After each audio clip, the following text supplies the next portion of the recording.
Hi, I'm Dan Raywood at IT Security Guru, here with Sian from Symantec. Hello. Hello. Today we're talking about CryptoLocker, the big threat of the moment. Is it as big a threat as everyone's saying?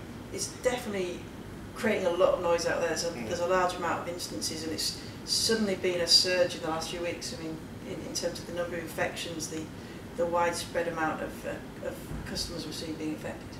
So customers, you're actually talking about being enterprises, corporate users, rather than just the man on the street? Yeah, definitely. I mean, it's mostly aimed at consumers and then small businesses as well.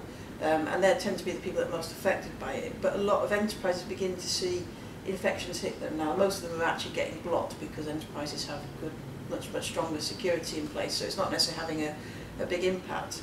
But they're actually starting to see it, where if you went back 5 or 6 weeks ago, there was very much less evidence of the sort of wider ransomware out there. Well, ransomware has obviously been talked about for kind of some time. Is this just part of a ransomware trend, as it were? Do you think we'll see more of this kind of thing if this has been so successful in a way? I think pretty much if you're trying to do this type of attack, you're trying to make money. Yeah. And this is a very effective money-making approach at the moment. So I think this is why it's had a sudden takeoff, because it's very effective. People don't necessarily back up systems, so when suddenly, the original one just blocked out the computer, the original earlier ransomwares, so you could actually correct your machine and fix it back. But now it's all encrypted. Even if you clean the infection, you can't get your files back.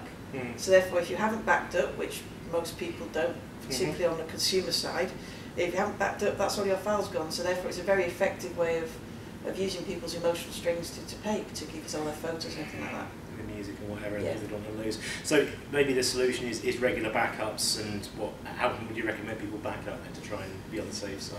I think the key thing is to make sure you keep backup through the versioning. So if you think about, it's available in both Microsoft and Apple operating systems, built-in versions.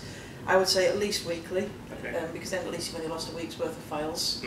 But if you've only done it monthly, at least you've done it. It's amazing how many people haven't done it at all. But Yes. say at least weekly, aim for weekly, and then if you miss it, then you maybe get it every couple of weeks. If you're travelling around a lot, try and make it as automatic as possible, particularly on the consumer side, because there's plenty of stuff now that you can run it all wirelessly over the air. You don't have to remember to plug anything in or do anything, and make it as easy as possible. On the corporate side, that's more challenging. It is, because you've got lots of users using stuff as well. So, oh well, we'll try and keep safe. Great, Sian, thank thanks you. very much.